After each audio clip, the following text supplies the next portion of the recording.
लगभग 100 साल से वीरान थी और उसके बारे में अनगिनत डरावनी कहानियां प्रचलित थी। लोग कहते थे कि रात में वहां से रोने और चीखने की आवाजें आती हैं और हवेली के अंदर जाने वाला शायद ही कोई जिंदा बचा हो। विश्वनाथ सिंह और उनका परिवार एक ही रात में रहस्यमय तरीके से गायब हो गया था। कोई लाश नहीं मिली, कोई गवाह नहीं मिला, बस खाली हवेली और एक बंद दरवाजा। एक सर्द चांदनी रात में अर्जुन ने अपने उपकरण यानी कैमरा, एक शक्तिशाली टॉर्च और एक वॉइस रिकॉर्डर के साथ हवेली में प्रवेश करने का फैसला किया। शहर से काफी दूर घने जंगल के बीच खड़ी हवेली अंधेरे में एक विशाल डरावने कंकाल जैसी दिख रही थी। उसकी टूटी हुई खिड़कियां और लटकते हुए पर्दे हवा में अजीबो-गरीब ध्वनियां पैदा कर रहे थे। अर्जुन ने सावधानी से जंग लगे मुख्य द्वार को खोला। अंदर घुसते ही हवा अचानक ठंडी और भारी हो गई। धूल की मोटी परत हर चीज को ढके हुए थी। पर उसने जमींदार विश्वनाथ सिंह की लाइब्रेरी देखी। किताबें धूल से भरी थीं, लेकिन एक खुली हुई डायरी उसकी नजर में आई। डायरी के पन्ने पीले पड़ चुके थे, लेकिन लिखावट साफ थी।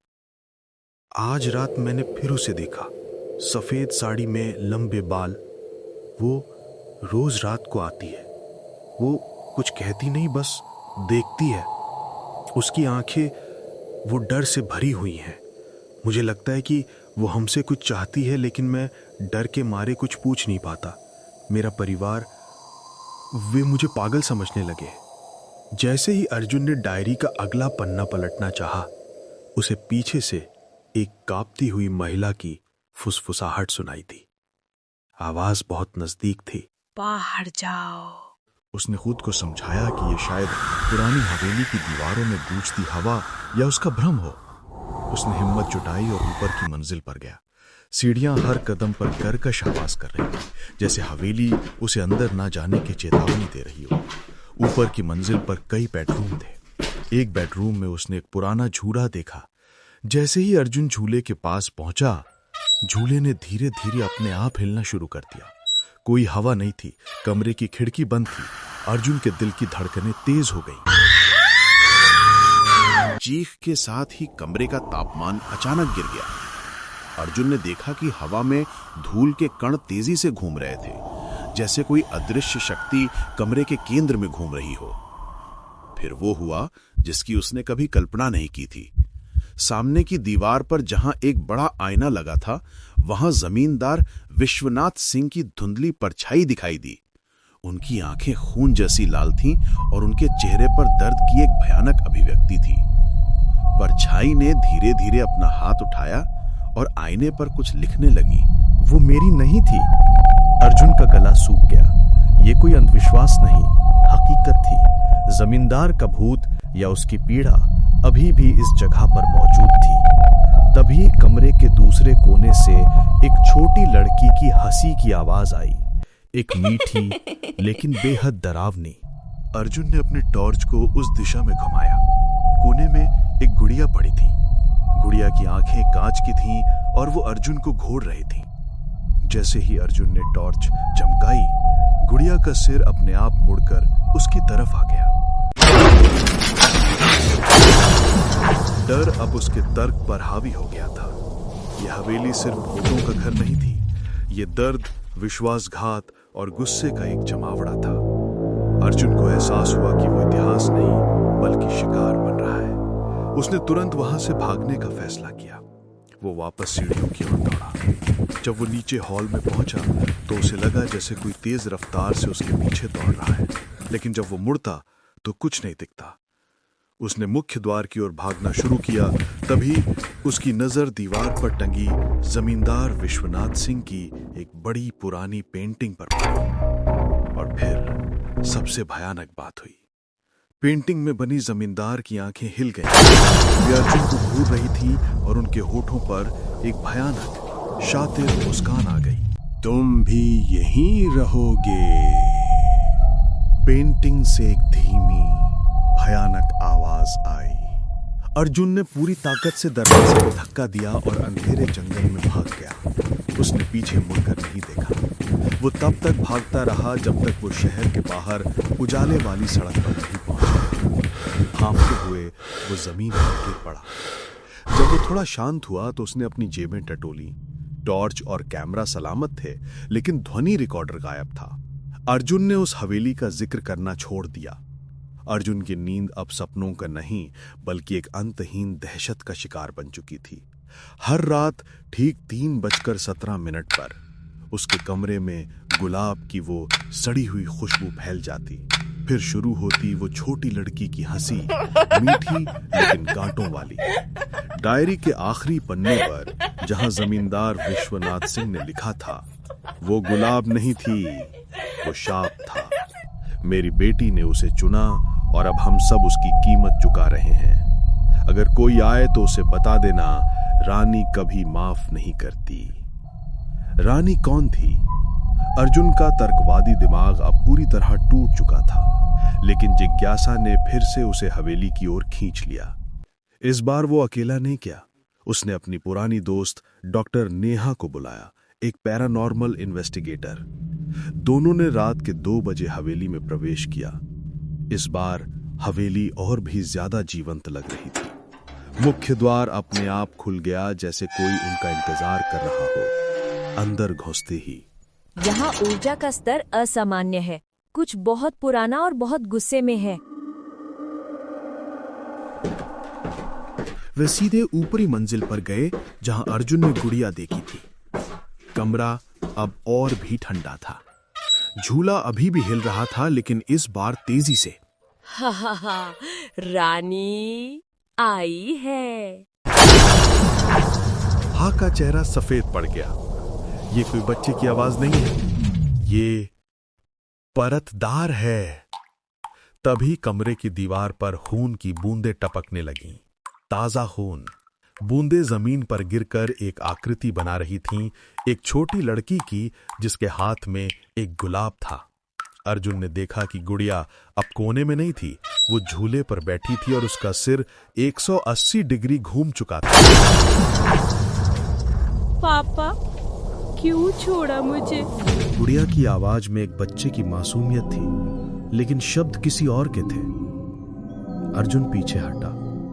नेहा ने अपना कैमरा उठाया, लेकिन कैमरा अपने आप बंद हो गया। फिर हवेली की छत से एक जोरदार धमाका हुआ। दोनों ऊपर देखे तो छत पर एक दरार बन गई थी और उसमें से खून की धारा बह रही थी, गुलाबी रंग की। ये खून नहीं है, ये गुलाब का रस है, लेकिन सड़ा हुआ। वे भागे, लेकिन सीढ़ियां अब खत्म ही नहीं हो रही थी। हर कदम के बाद नई सीढ़ी उभर रही थी, जैसे हवेली उन्हें अंदर खींच रही हो। अर्जुन ने नेहा का हाथ पकड़ा और जोर से खींचा। आखिरकार वे हॉल में पहुंचे और जमींदार की पेंटिंग अब जिंदा लगी। पेंटिंग से विश्वनाथ सिंह बाहर निकल आए। नहीं, ये उनका भूत नहीं था, ये उनका शरीर था, लेकिन सड़ा हुआ, कीड़ों से भरा। उनकी आंखें खाली थी। तुमने उसे जगाया, रानी को। मेरी बेटी नहीं थी वो मेरी पत्नी की गलती थी। फ्लैशबैक में अर्जुन को सब दिखाई देने लगा, जैसे हवेली उसकी स्मृति में घुस रही हो। 1905 की रात। जमींदार विश्वनाथ सिंह अपनी पत्नी लक्ष्मी के साथ थे। लक्ष्मी गर्भवती थी, लेकिन बच्चा उनका नहीं था। ये एक रहस्यमय औरत का था, जिसे लक्ष्मी ने जंगल में पाया था। एक सफेद साड़ी वाली औरत जो रात में गुलाब की खुशबू छोड़ती थी। औरत ने लक्ष्मी को वादा किया था, मेरा बच्चा तुम्हारा होगा और बदले में तुम्हारा खून। लक्ष्मी ने बच्चे को जन्म दिया, एक लड़की जिसका नाम रखा गया रानी। लेकिन रानी सामान्य नहीं थी। उसकी आंखें जन्म से लाल थीं और वो कभी नहीं रोती थी, बल्कि वो हंसती थी। वो मीठी डरावनी हंसी। जैसे जैसे रानी बड़ी हुई, हवेली में अजीब घटनाएं होने लगी। नौकरानी की लाश मिली जिसके मुंह में गुलाब की पंखुड़ियां ठुसी थीं। फिर विश्वनाथ का बेटा गायब हो गया। आखिरी रात विश्वनाथ ने सच जाना, रानी कोई बच्चा नहीं थी, वो उस औरत का रूप थी, एक प्राचीन चुड़ैल जो सदियों से गुलाब के पेड़ के नीचे दफन थी। उसने लक्ष्मी को धोखा दिया था। विश्वनाथ ने रानी को मारने की कोशिश की, लेकिन रानी ने पूरे परिवार को अपने अंदर समा लिया। वे गायब नहीं हुए, वो रानी बन गए। वर्तमान में विश्वनाथ का सड़ा शरीर अर्जुन के सामने था। रानी अब तुम्हें चाहती है, वो नई माँ ढूंढ रही है। नेहा चीखी। उसकी गर्दन पर लाल निशान उभर आए, गुलाब की पंखुड़ियों जैसे। अर्जुन ने देखा कि नेहा की आंखें बदल रही थी, वे लाल हो रही थी। नहीं! अर्जुन ने नेहा को झकझोरा, लेकिन नेहा की आवाज अब रानी की थी। पापा, अब मैं अकेली नहीं हूँ। अर्जुन ने जेब से डायरी निकाली और आखिरी पन्ना फाड़ा। उस पर लिखा था, रानी को जलाओ, गुलाब का पेड़ जड़ों में। वो हवेली के पीछे भागा। जंगल में एक विशाल गुलाब का पेड़ था, सदियों पुराना, लेकिन उसकी जड़ें खून से लाल थीं। अर्जुन ने अपना लाइटर निकाला और पेड़ को आग लगाई। आग भड़की, हवेली से चीखें गूंजी, हजारों आवाजें, रानी की, विश्वनाथ की, लक्ष्मी की। नेहा जमीन पर गिर पड़ी बेहोश। लेकिन जैसे ही आग बुझी, पेड़ की राख से एक छोटी गुड़िया उभरी। उसकी आंखें अब भी कैमरे की ओर थीं। अर्जुन समझ गया, रानी मरी नहीं थी, वो बदल गई थी। अब वो गुड़िया में थी और गुड़िया अर्जुन की जेब में थी। जब वे शहर लौटे, नेहा ठीक हो गई, लेकिन हर रात 3:17 पर अर्जुन की जेब में गुड़िया हंसती। और अब हंसी में एक नई आवाज मिल गई थी, नेहा की। रहस्य खत्म नहीं हुआ, वो फैल रहा था। अर्जुन अब शहर में था, लेकिन शहर अब उसका नहीं रहा। हर रात 3:17 पर उसकी जेब में गुड़िया हंसती। पहले सिर्फ हंसी थी, अब शब्द भी आने लगे थे। पापा, घर चलें? और हर सुबह अर्जुन की उंगलियों पर खून की गुलाबी पंखुड़ियां चिपकी मिलती। नेहा ने उसे फोन करना बंद कर दिया था। उसका आखिरी मैसेज था, मुझे सपने में गुलाब का पेड़ दिखता है, मैं बदल रही हूं। अर्जुन ने फैसला किया, रानी को खत्म करना होगा। एक स्थानीय पुजारी बाबा रामदास ने बताया था कि चुड़ैल रानी कोई साधारण आत्मा नहीं थी, वो गुलाब राक्षसी थी, एक प्राचीन दानवी शक्ति जो हर 100 साल में एक नया शरीर चुनती है। उसका पहला शरीर 1825 में जला था, दूसरा 1925 में विश्वनाथ के परिवार में। अब 2025 था, तीसरा चक्र शुरू हो चुका था। बाबा ने चेतावनी दी, रानी को मारने के लिए उसकी जड़ को नष्ट करना होगा, लेकिन उसकी जड़ अब पेड़ में नहीं है, वो गुड़िया में है, और गुड़िया तुम्हारे साथ है। अर्जुन ने गुड़िया को देखा। अब उसकी आंखें चमकती थीं, लाल, जीवंत। उसकी प्लास्टिक की त्वचा पर नसें उभर आई थीं। पहली घटना, शहर के एक पार्क में एक बच्ची अचानक गायब हो गई। सीसीटीवी में दिखा, वो अकेली झूला झूल रही थी। फिर एक गुड़िया जमीन पर गिरी, बच्ची ने उसे उठाया। अगले पल बच्ची गायब, सिर्फ उसकी जगह पर एक गुलाब की पंखुड़ी मिली, खून से सनी। दूसरी घटना, अर्जुन के पड़ोसी की बेटी 7 साल की रिया रात में चीखी। मां ने देखा, रिया बिस्तर पर नहीं थी, उसकी जगह एक गुड़िया लेटी थी। वही आंखें, वही मुस्कान। रिया सुबह लौटी, लेकिन उसकी आंखें लाल थीं। वो बोली, रानी मां कहती हैं तुम जल्दी आना। अर्जुन समझ गया कि रानी अब शहर में फैल रही थी। हर बच्चा जो गुड़िया को छूता, रानी का हिस्सा बन जाता। उसने बाबा रामदास को बुलाया। दोनों ने रात में शहर के सबसे पुराने गुलाब के बगीचे में मिलने का प्लान बनाया, जहां 1825 में पहली रानी जली थी। रात 2:45। बगीचा सुनसान था, हवा में गुलाब की सड़ी खुशबू। अर्जुन ने गुड़िया को एक लोहे के डिब्बे में बंद किया था। बाबा ने एक मंत्र पढ़ना शुरू किया। ओम ह्रीम गुलाब राक्षस्ये नमः जड़म नाशयामि। ओम ह्रीम गुलाब राक्षस्ये नमः जड़म नाशयामि। तभी बगीचे के बीचों बीच जमीन फटी। उसमें से हजारों गुड़ियां निकलने लगीं। सबकी आंखें लाल, सब हंस रही थीं। पापा, अब बहुत देर हो गई। अर्जुन का दिल डूब गया। गुड़िया अब एक नहीं थी, वो हजारों में बट चुकी थी। बाबा ने चीख कर कहा, जड़ अब शहर की हर बच्ची में है, तुमने उसे फैलने दिया। अर्जुन ने डिब्बा खोला। अंदर की गुड़िया अब जिंदा थी। उसने अपना हाथ बढ़ाया और अर्जुन के गले पर खरोच मार दी। खून की बूंदें गुलाब की पंखुड़ियों में बदल गई। अर्जुन ने फैसला किया, अगर रानी को रोकना है तो खुद को बलि देना होगा। वो बगीचे के केंद्र में गया, जहां एक पुराना कुआं था। कुएं में 1825 की रानी की राख दफन थी। उसने अपना खून निकाला और कुएं में डाला। मैं तुम्हारा नया शरीर नहीं बनूंगा, मैं तुम्हें अपने साथ ले जाऊंगा। तभी सारी गुड़ियां चीखने लगीं। उनकी आंखें पिघलने लगीं। हवा में एक भयानक औरत की परछाई उभरी।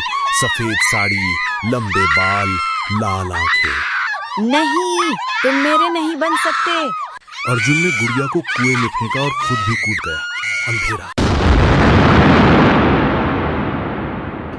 सुबह पुलिस को कुआं खाली मिला। कोई लाश नहीं, कोई गुड़िया नहीं। बस कुएं की दीवार पर खून से लिखा था, रानी अब सो रही है, लेकिन 3025 में वो लौटेगी। नेहा अस्पताल से ठीक होकर आई। उसने अर्जुन को कभी नहीं देखा, लेकिन हर रात 3:17 पर शहर के पार्क में एक झूला अपने आप हिलता है और हवा में गूंजती है वो मीठी डरावनी हंसी। कहानी समाप्त? नहीं, क्योंकि अर्जुन की आखिरी डायरी मिली थी। उसमें लिखा था, रानी मरी नहीं, वो मेरे अंदर है और जब मैं लौटूंगा तो शहर मेरा होगा। क्या आप अब भी सोचते हैं कि कहानी खत्म हो गई, या चाहेंगे 3025 की वापसी, जहां रानी एक नए रूप में लौटती है, शायद आपके शहर में? बताइए। डर अभी बाकी है मेरे दोस्त।